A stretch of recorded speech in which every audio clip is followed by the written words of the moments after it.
اعوذ باللہ من الشیطان الرجیم بسم اللہ الرحمن الرحیم رب اشرح لی صدری ویسر لی امری واحلل عقدۃ من لسانی یفقہوا قولی رب زدنی علما۔ آج کا ہمارا جو ٹاپک ہے وہ ہے وحی کی اقسام۔ وحی کی جو بنیادی اقسام ہیں وہ دو اقسام ہیں، وحی مطلوب اور وحی غیر مطلوب۔ مطلوب کا مطلب ہے تلاوت کی جانے والی، تو وحی مطلوب وہ وحی جس کی تلاوت کی جاتی ہے، یعنی کہ قرآن مجید، اور وحی غیر مطلوب جس کی تلاوت نہیں کی جاتی وہ وحی غیر مطلوب ہے۔ مثلا جیسا کہ سچے خواب، جس سے کہ وحی کا آغاز ہوا اور اس کے بعد سورہ الگ کی پہلی آیات، پہلی وحی قرآن مجید کا حصہ نازل ہوا، تو سچے خواب وحی غیر مطلوب، یہ پہلے ان کا آغاز ہوا، 6 ماہ بعد پھر آپ صلی اللہ علیہ وسلم پر سورہ الگ کی پہلی آیات کا نزول ہوا۔ تو وحی غیر مطلوب سے مراد سچے خواب اور احادیث مبارکہ ہیں، چونکہ آپ کے خواب یا آپ کے تمام افعال، تمام اقوال، تمام اعمال احادیث مبارکہ کی صورت میں ہمارے پاس محفوظ ہیں،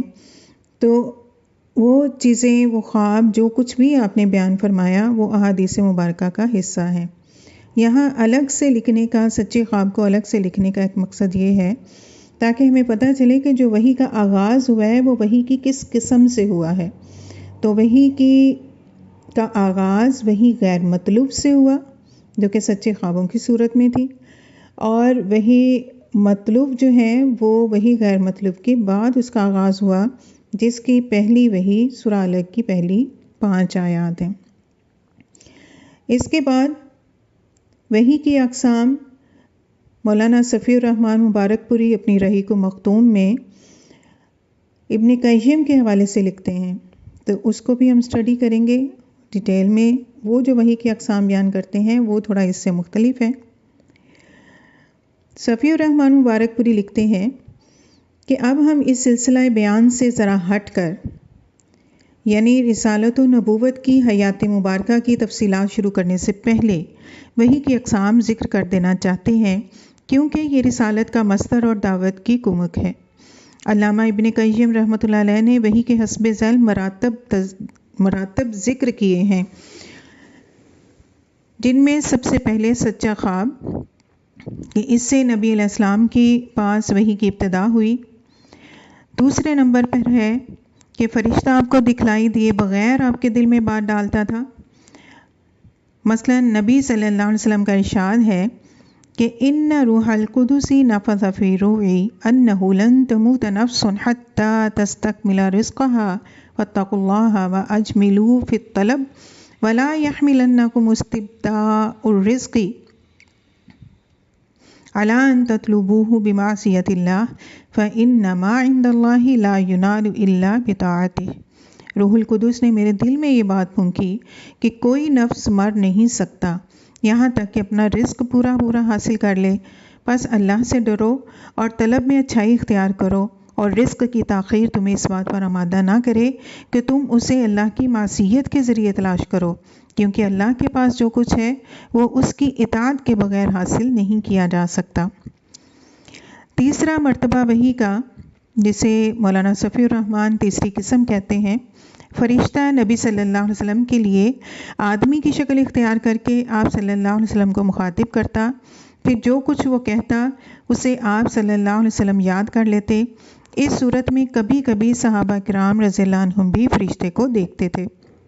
جب وہ آدمی یا انسان کی شکل میں آتا تو صحابہ کرام بھی دیکھ لیتے تھے۔ چوتھی صورت ہے آپ صلی اللہ علیہ وسلم کے پاس وحی گھنٹی کے ٹنٹنانے کی طرح آتی تھی۔ وحی کی یہ سب سے سخت صورت ہوتی تھی۔ اس صورت میں فرشتہ آپ صلی اللہ علیہ وسلم سے ملتا تھا اور وحی آتی تھی، تو سخت جاڑے یعنی سخت سردی کے زمانے میں بھی آپ صلی اللہ علیہ وسلم کی پیشانی سے پسینہ پھوٹ پڑتا تھا، اور آپ صلی اللہ علیہ وسلم اونٹنی پر سوار ہوتے تو وہ زمین پر بیٹھ جاتی تھی۔ ایک بار اس طرح وحی آئی، یعنی اونٹنی کا جو بیٹھ جانا ہے وہ اس بوجھ کی وجہ سے ہے کہ وہ اس بوجھ کو اٹھا نہیں سکتی تھی اور اس بوجھ کی وجہ سے زمین پر بیٹھ جاتی تھی۔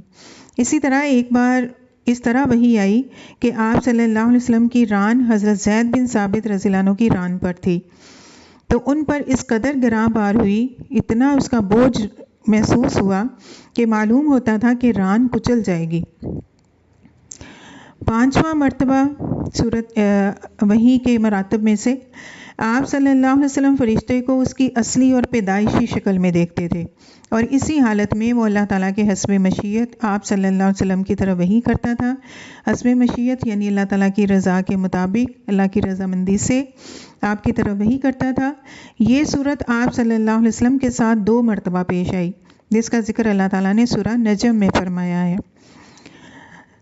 6ٹھی قسم ہے وہ وحی جو آپ صلی اللہ علیہ وسلم پر معراج کی رات نماز کی فرضیت وغیرہ کے سلسلے میں اللہ تعالیٰ نے اس وقت فرمائی جب آپ صلی اللہ علیہ وسلم آسمانوں کے اوپر تھے،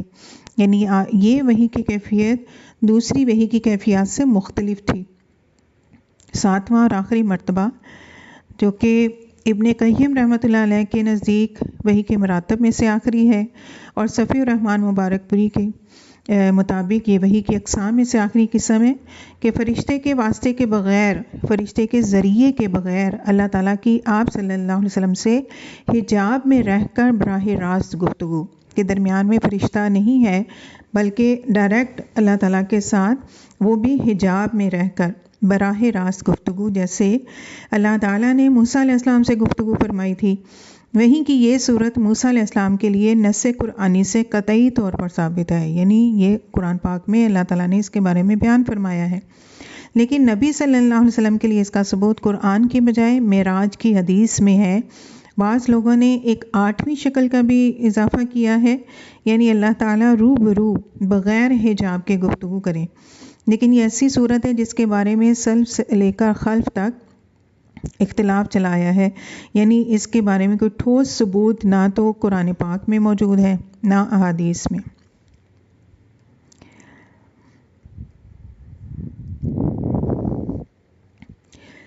یہاں تک وحی کی اقسام